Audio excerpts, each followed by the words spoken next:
Mana bolokkeettiidhaan ijaaru moo mukaan ijaarutu irra qarshii keenya nu irraa fixa. Yoo yaa ashama harka fuuni kabajamtoota daawwattoota keenya. Nageenyi koo kan jaalalaa kan kabajaa bakka jirtan maratti isiniif haa ta'u. Akkam jirtu nagaa keessanii anillee nagaa.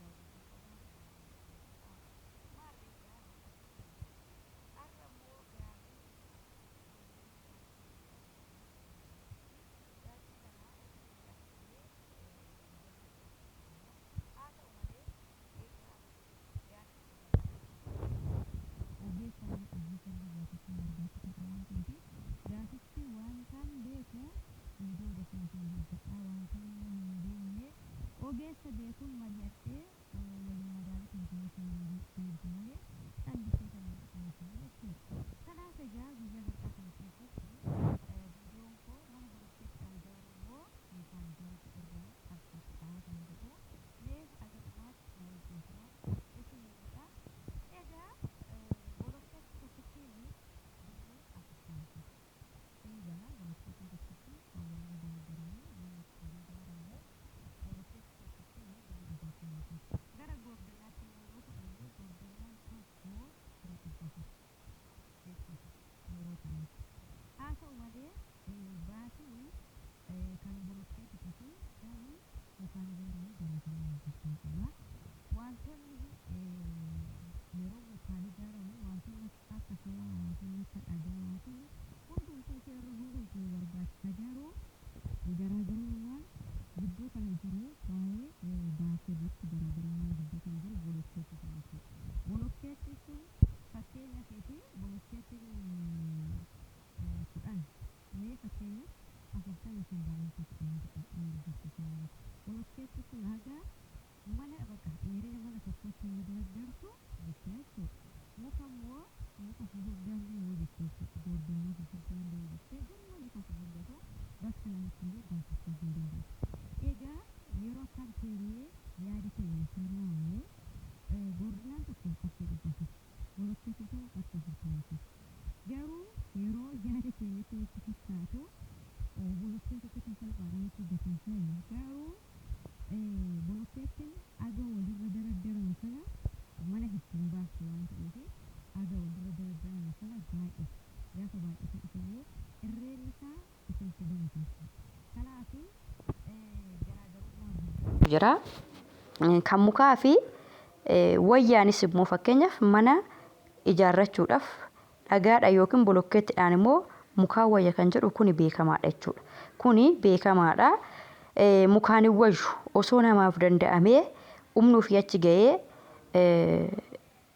saantima akka garaa ofiitti qabaatanii kan bolokkeettitu caala. Jabinaaf illee kan bolokkeettitu caala jechuudha manni.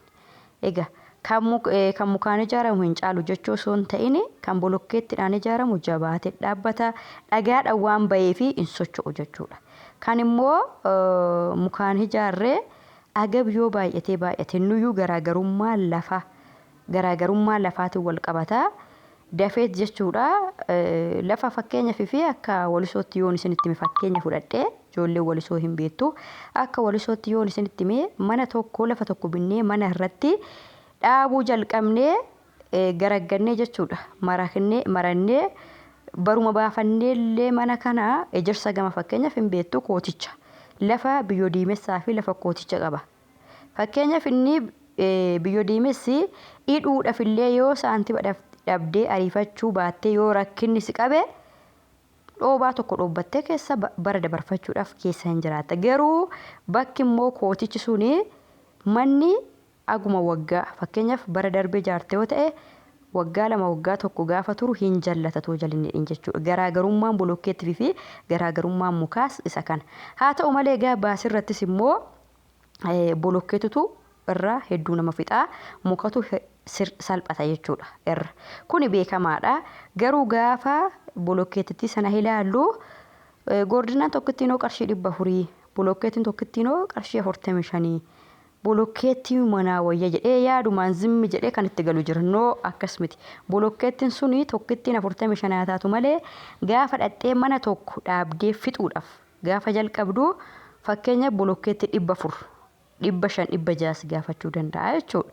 Kanaafi walumaa galatti egaa obboloonni gaafii kana na gaafattanii booda kan wayyaa jettanii na gaafattan akka kiyyatti yoo birrii qabaattan nan danda'a yoo jettanii bolokkeettiidhaan ijaarrachuu jalqaba. Yoo immoo akkuma humna kootitti ee'uudhaan mukaan ijaarradhee yeroodhaan biyya namaatii galaa waan hundumayyuu akka humna kootitti waanuma humni koo danda'e godheetan biyya namaatii gala yoo jettan immoo mukumaan ijaarradhaati. Mukaan innaa ijaartan immoo jala isaa seeranii dhadhaati. Waan hundumayyuu ulaagaa manni guuttatuu qabu guuttadhaati. Galaan isiniin jedha akka kiyyatti malee bolokkeettiidhaan amma ijaaruuf waggaa hedduu isin fixuu danda'a. Waggaa isinitti fudhachuu lakkaa'uu danda'a. Kanaaf gabaabumatti waan isiniif ta'u gatii dadhabbii keessanii waan boru ilaaltan mukumaan jalqabaati. Mukumaan haala gaariidhaan haala nama gammachiisuun xumuraan isiniin jedha. Harragaa waa'ee caalmaa bolokkeettii fi mukaan isiniif qabadhee dhufe ammas gaafii yoo qabaattan koomentii jalatti